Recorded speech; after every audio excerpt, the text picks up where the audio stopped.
Update निकल कर आई है गवर्नमेंट की तरफ से, वो भी सेंट्रल गवर्नमेंट की तरफ से। रिक्वायरमेंट से संबंधित इन्फॉर्मेशन है, तो जान लीजिए कौन सी रिक्वायरमेंट पर निकाली गई है, कितनी बहाली है और किस पोस्ट के लिए है। ये सभी बातें विस्तार से चर्चा करेंगे, कितनी सीट है, क्या क्वालिफिकेशन है, ये सभी चेक करेंगे। लेकिन उससे पहले बता दूं कि हमारे चैनल पे आप नए हैं तो कृपया करके हमारे चैनल को लाइक और सब्सक्राइब कर लीजिए, बेल आइकन को प्रेस कर लीजिए, ताकि जो भी न्यू इन्फॉर्मेशन आए सेंट्रल गवर्नमेंट से या फिर स्टेट गवर्नमेंट से, हम इस चैनल के माध्यम से आपके पास सूचनाएं को साझा करते रहते हैं। तो प्लीज़ आपसे निवेदन है कि आप हमारे चैनल को लाइक और सब्सक्राइब कर लीजिए, समय मिले तो दोस्तों के पास शेयर भी कर दीजिए।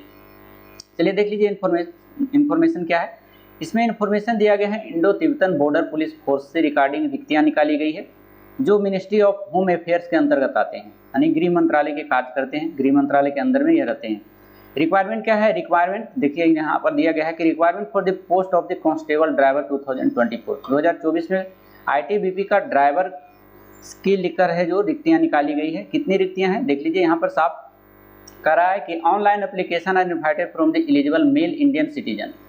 जो पुरुष अभ्यर्थी हैं, भारतीय हैं, योग्य हैं, उनको है ऑनलाइन एप्लीकेशन आमंत्रित किए जाते हैं। इंक्लूडिंग उसमें मिला दिया गया है कि अगर आप नेपाल से भी हैं या भूटान से भी है तो भी इसके लिए योग्य हैं। For the filling up the vacancy of constable driver, तो इस ड्राइवर के लिए भी आप योग्य हैं अगर नेपाल और भूटान से भी हैं तो। General central service group C, ये ग्रुप सी के अंतर्गत आते हैं। उसके बाद कह रहा है non gazetted non ministerial on temporary basis likely to be permanent in ITBP in pay scale. कहता है अभी फिलहाल जो है टेम्परेरी है, मतलब अस्थायी तौर पर है, लेकिन बाद में हो सके इसको कर दिया जाएगा, आपको परमानेंट कर दिया जाएगा। आईटीबीपी के तहत है जो इसको परमानेंट, अभी फिलहाल आप टेम्परेरी बेसिस पे रहेंगे, लेकिन फिर बाद में इसको कर दिया जाएगा आपका परमानेंट।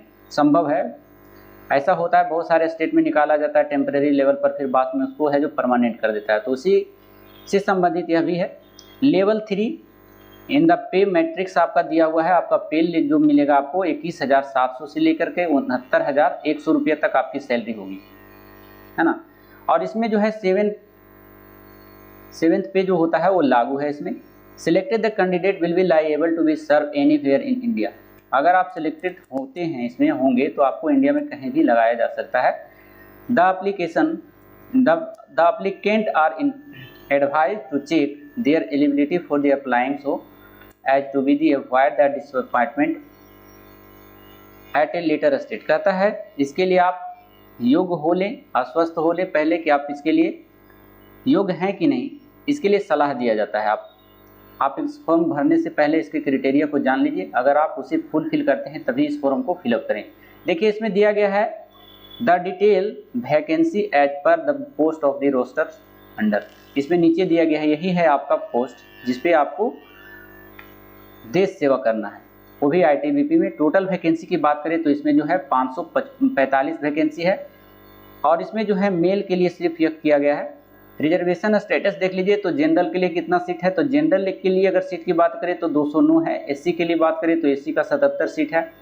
एसटी कैंडिडेट के लिए जो 40 सीट है। ओबीसी कैंडिडेट के लिए 164 है, जबकि ईडब्ल्यूएस के लिए जो है सीटें आपकी 55 है। टोटल वोट आपका 555 है। इसमें साफ यहाँ पर दिया गया है the vacancy are the tentative and may be increase और डिक्रीज विदाउट एनी नोटिस। आपको कोई सूचनाएं दिए बगैर है जो इस वैकेंसी में वैकेंसी की जो संख्या होती है उसको बढ़ा भी सकता है और घटा भी सकता है, मैंने सीट बढ़ भी सकती है और घट भी सकती है, ऐसा कहा गया है इसमें। Any change in their numbers of vacancy will be the intimated through the ITBPF requirement website. तो आप इसके लिए अगर बढ़ता है या घटता है तो ये वेबसाइट आपको दिया गया है, यही है ITBPF का वेबसाइट। इसी पर आपको इन्फॉर्मेशन आ जाएगा कि वैकेंसी बढ़ी है या घटी है, तो ये आप वेबसाइट नोट कर लेंगे। साथ में इसमें दूसरा क्राइटेरिया देखें तो इसमें 10% of vacancy are reserve for the ex serviceman. कहता है 10% मतलब 10% जो है वैकेंसी का वो एक सर्विसमैन के लिए रिजर्व है। साथ इसमें देख लीजिए जो इन्फॉर्मेशन जो है इन्फॉर्मेटिव है वही हम आपको बताने जा रहे हैं। तो देख लीजिए एप्लीकेशन फ़ी की बात करें तो एप्लीकेशन फ़ी आपको लगेगा 100 रुपीज़ रखेगा। साथ में एलिजिबिलिटी कंडीशन देख लीजिए, इसकी क्या योग्यताएं हैं जो इसमें देख लीजिए। पोस्ट आपका लिमिट दिया हुआ है, एज क्या होना चाहिए, मिनिमम एजुकेशनल अदर इंस्टेंटियल क्वालिफिकेशन यानी मिनिमम कम से कम कितनी योग्यता रहना चाहिए जो अति आवश्यक है इसके लिए। चलिए देख लीजिए, यहाँ पर आपका कांस्टेबल ड्राइवर के लिए जो रखा गया है वो एज क्राइटेरिया रखा गया है 21 और 27। मिनिमम जो है आपका 21 होना चाहिए और मैक्सिमम 27। अगर इसके बीच में है, इतना है आपका एज है, तो आप इसके लिए योग्य हैं। साथ में इसमें क्वालिफिकेशन की बात करें तो इसमें कहा जा रहा है क्राइटेरिया 1 में कि मैट्रिकुलेशन और 10th pass from a recognised board of institution equivalent. आप कहीं से भी किसी बोर्ड से या किसी इंस्टीट्यूट से अगर आप 10वीं पास है तो आप इसके लिए योग्य हैं। साथ में कंडीशन लगा हुआ है कि must process valid heavy vehicles driving licence. इसके साथ साथ 10वां पास करने के साथ आपका जो है ड्राइविंग लाइसेंस हैवी होना चाहिए, तभी इस फॉर्म के लिए आप योग्य माने जाएंगे। चलिए, इसमें साफ अपनी कहा गया है कि application from candidate will be the accepted only through the online mode. आपको जो एप्लीकेशन फॉर्म फिलअप करवाया जाएगा वह केवल ऑनलाइन मोड में होगा, ऑफलाइन आप इसको नहीं भर सकते हैं। आपका वेबसाइट यहाँ पर दिया गया है, इसी वेबसाइट पे जाकर के आपको लॉगिन करना है और फॉर्म फिलअप करना है ना। No offline application will be accepted. कोई भी ऑफलाइन फॉर्म आपसे जो है एक्सेप्टेड नहीं किया जाएगा। For detail the information about the age relaxation, eligibility conditions, procedure of filling online applications from a requirement producer, procedure test and pay and allowance etc। इसमें जो भी प्रोसेस है इसका वो सब अलाउंस मिलेगा आपको। Application are the advice, applicants are advise to be through be the detail advertisement appearing on the ITBP requirement website. तो आपको है जो इसके थ्रू आपको फॉर्म फिलअप कर लेना है, यही सब इसमें बताया जा रहा है।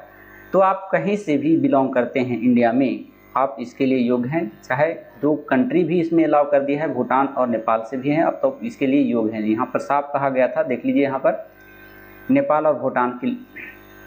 साथ में आप यहाँ पर देख लें इसके रिगार्डिंग क्या क्या है इन्फॉर्मेशन, इसमें क्या क्या लगेगा। ईमेल आईडी आपका सही होना चाहिए, मोबाइल नंबर सही होना चाहिए। आप कहीं भी साइबर कैफ़े देखें, उस साइबर कैफ़े से आप ऑनलाइन कर सकते हैं। साथ में है selection process with the consent physical efficiency test. आपका फिजिकल भी होगा इसमें, जिस तरह से ITBP का होता है सारा प्रोसेस वही होगा। साथ में एक एक्स्ट्रा जोड़ दिया है ड्राइविंग लाइसेंस, तो उसमें गाड़ी आपको चलाने के लिए आनी चाहिए, तभी आप इस पर जा पाएंगे और देश सेवा के लिए काम कर पाएंगे। तो आशा करते हैं कि आपको यह इन्फॉर्मेटिव वीडियो अच्छा लगा होगा। साथ में ऑनलाइन कब से शुरू हो रहा है वो भी देख लीजिए। Online applications mode will be the open 8/10/2024, यानी 8/10/2024 से स्टार्ट हो जाएगा। और क्लॉज इसका जो रहेगा, अंतिम डेट इसका जो है 6/11, मतलब 1 महीना का टाइम आपको दिया गया है। इस 1 महीना के अंदर आपको फॉर्म फिलअप कर लेना है, सारी क्राइटेरिया पूरी कर लेने के बाद, है ना। तो बहुत अच्छी जॉब है। देश सेवा में अगर आप जुड़ना चाहते हैं तो इस फॉर्म को भरिए और अपनी देश सेवा में जाइए, समाज सेवा कीजिए, क्योंकि आप लोग जाते हैं तो हम लोग सुरक्षित महसूस करते हैं। तो चलिए, ऐसे इन्फॉर्मेटिव वीडियो के लिए हमारे चैनल पे जुड़े रहिएगा। नए हैं तो सब्सक्राइब कर लीजिए, पुराने हैं तो हमारे चैनल को ज़रूर लाइक करके जाइएगा, और समय मिले तो दोस्तों के पास शेयर भी कर दीजिए, ताकि जो भी इन्फॉर्मेशन डालें वो सबसे पहले आपके पास पहुंच जाए। तो फिर मिलते हैं अगले वीडियो में, जब तक के लिए धन्यवाद। Thank you so much, thank you for watching.